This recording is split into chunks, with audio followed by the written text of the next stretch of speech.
Hi, everyone. Welcome to Smart Tower. I want you to just, for a second, try and picture this feeling. Every morning you wake up, and instead of that, that clean slate feeling, you just feel this invisible weight, almost like a heavy chain on your shoulders. Hmm. And our sources show this isn't just like a fleeting thing. For over 30% of people, their day doesn't start with brightness. It starts with this heavy burden from memories they just haven't resolved. Exactly. And that right there, that's the great paradox of being human. We are, by all accounts, the most advanced species on the planet. Right? And yet we're the only ones who let the past, Yeah. something that is factually, not even here anymore, brutally harm our present body and mind. We're literally changed by ghosts. And when we think about a new beginning, people's minds jump straight to the superficial A stuff. new haircut, a new city. Exactly, moving, changing jobs. And look, those things can help, but a real new beginning, that's a deep psychological rewire. It's about changing the brain to finally stop that anxiety loop. And that loop is so aggressively fueled by what we call social shame, this excessive worry about what other people think. The stats for the working population are just staggering. I was shocked when I read this. Over 60% of stress doesn't come from the job itself. It comes from relationships at work and that crippling fear of, how you're being perceived. That really sets the stage for our deep dive today. So let's start there. Let's unpack the core of it. Why won't the brain just move on? Yeah. How does dwelling on the past cause actual physical harm? It's biology. It's a primal mechanism, really. Mm-hmm. Every single time you bring up a painful memory or an embarrassing mistake. Oh, we all have those. We all do. When you do that, a little almond-shaped part of your brain called the amygdala, it's the fear and emotion center, it just lights up instantly. And here's the crucial part. Your body cannot tell the difference between a memory you're thinking about and something that is actually happening to you right now. Wow. The result is an immediate release of cortisol, The stress hormone. the primary stress hormone. It floods your system as if the trauma was happening all over again right now. So, Mm. we're essentially torturing ourselves willingly. We're just hitting the replay button on old trauma. We are. No wonder it causes physical decline, fatigue. It lowers your immunity. Your body is basically in fight or flight mode over something that happened 5 years ago. Precisely. If you are constantly bathing your body in stress hormones because of what was, physical decline is inevitable. Yeah. But you asked how we initiate that rewire, and the answer is neuroplasticity. You can't just forget. Right, you can't just delete it. But you can actively build new neural pathways. You build new habits, new ways of thinking, and that physically weakens the old destructive connections that keep replaying the trauma. And that's the work. But the opportunity cost of not doing that work, it's just immense. I love the analogy our source material uses. The rear view mirror. Yes. It's like trying to drive your car forward while staring only into the rearview mirror. You're going to crash. And you're going to miss all the beautiful scenery ahead of you. And we can quantify that cost. Research shows that humans spend, on average, 2 to 3 hours every day, just ruminating on the past or worrying about a future that hasn't even arrived. 2 to 3 hours a day. That adds up so fast. It totals over 1,000 hours a year. Just think about that for a second. You are donating roughly 40 full days, more than an entire month of your life every year, to things you can't change or that haven't happened. That's the price you pay for not letting go. That's terrifying. We're giving a month of every year to ghosts. Exactly. Okay, so let's pivot to the psychological barrier. The thing that stops us from just not caring. That constant fear of being judged. It has a name, doesn't it? The spotlight effect. It does. It's this powerful cognitive bias where we wrongly believe we're the center of attention, that everyone is watching and judging our flaws, our awkward moments. With this intense scrutiny, like you drop a coffee cup at a meeting or you trip walking into a restaurant and you're just certain. Yeah. You're certain that moment will live in infamy. I have a perfect example. A few years ago, I showed up to a huge client pitch wearing 2 completely different shades of blue socks. I'm not kidding. Oh, no? And I thought about it for a week straight. I was convinced the client spent the entire meeting just analyzing my footwear mistake. And that feeling is so universal. But here's the brutal and honestly the comforting truth. What is it? No one cares about you that much. People are just way too busy worrying about their own 2 different socks. That's actually really freeing. It is.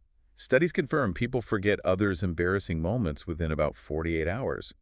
And in the social media age, that attention span is even shorter. So the biggest barrier, the thing that stops us from trying something new, It's the fear of criticism from people who aren't even looking at us. You're afraid of a non-existent demon. You build your own prison based on scrutiny that doesn't even exist. And when you realize that demon is imaginary, the chains just fall away. Yeah. Which lets you access this incredible philosophy. Let's talk about Cheng Meng. The subtle art of not giving a fuck. Right. But we have to be clear, this isn't about being rude or irresponsible. It's not about being callous. It's a high-level, intentional skill.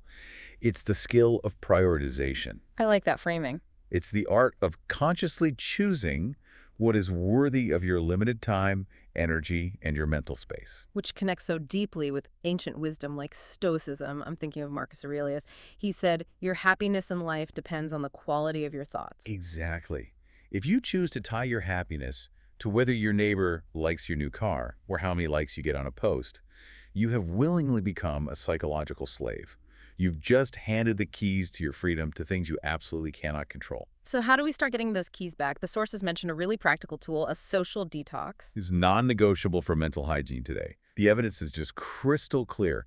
People who reduce their social media use by just 30 minutes a day Just 30 minutes. can lower their anxiety and feelings of inadequacy by 25% within 3 weeks. That is a massive return for such a small change. It really starts with stopping that comparison, doesn't it? Comparing our own messy, real behind the scenes with everyone else's perfect, curated highlight reel. Once you stop comparing yourself to these fake standards, Yeah. you can finally focus on where your real power is. And that's in learning from failure. Culturally, there's this huge pressure to have a perfect straight-line life graph. Graduate, get married, work one job forever. This fear of messing up just cripples any real growth. But the truth is, if you've had a business fail or gone through a divorce, you're not damaged goods. You're an experienced human. That failure is just data. It's a lesson, not an identity. We see this with so many successful people. Right. J.K. Rowling was an unemployed single mother. Jack Ma got rejected from dozens of jobs, even KFC. Right. Their success didn't come in spite of their failures. It came because of them. They saw the past as fuel, not as a permanent stain. And this brings us to one of the most powerful tools for actually making a change. Zero-based thinking. ZBT. ZBT is the ultimate rational separation technique. It forces you to cut those emotional ties to what you've already invested. The core question is simple. What is it? Knowing what I know today, with all the pain, all the knowledge I have right now, would I still choose to do this thing? And that applies to everything. Knowing what you know now, would you still take this job? Knowing how this relationship feels now, would you start dating this person today? And if that deep, honest answer is no, then your only job is to leave as quickly and cleanly as you can. Regardless of how much time you've put in. Right. And that's where we hit the biggest wall, sunk cost fallacy. We are psychologically wired to hate losing what we've already invested. So people stay in a terrible job for 10 years. Or a toxic relationship for 7 years, purely because they don't want to waste the time they already spent.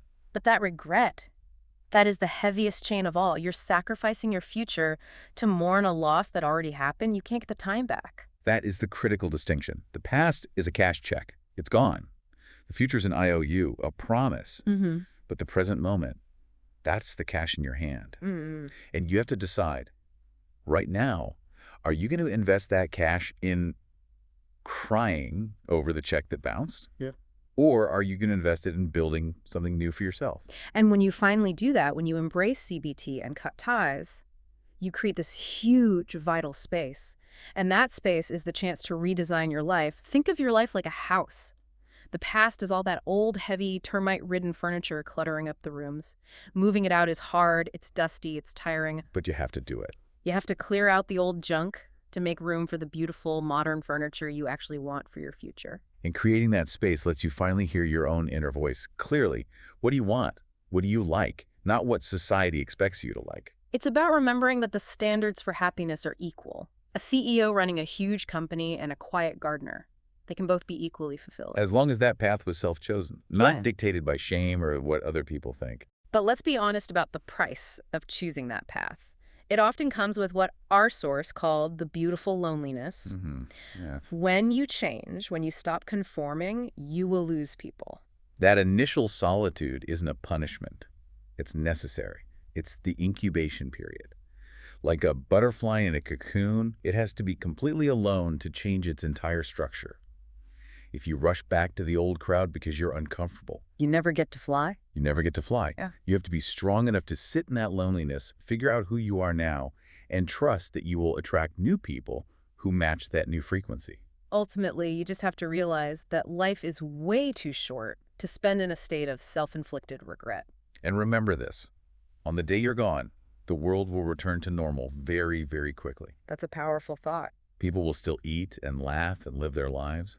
The world doesn't stop spinning because of your personal burdens. To stop carrying the world, stop worrying about what other people think, and just focus on the one true gift you actually have. The past is over. It's unchangeable. The future isn't here yet, and worrying about it is just a waste of energy. The present moment is the only thing you have, the only asset you can invest in, change, and shape. Which is why, in English, we call it the present. Because it's a gift. It's a gift. So unwrap it, use it fully, use it in the way that you choose. Fall down, dust yourself off, smile at yourself in the mirror, and just keep moving forward. Because as long as the sun rises tomorrow, you have the chance to be completely reborn in this very same body. For today, we must bid you farewell. We hope to see you again soon for the next discovery. Goodbye.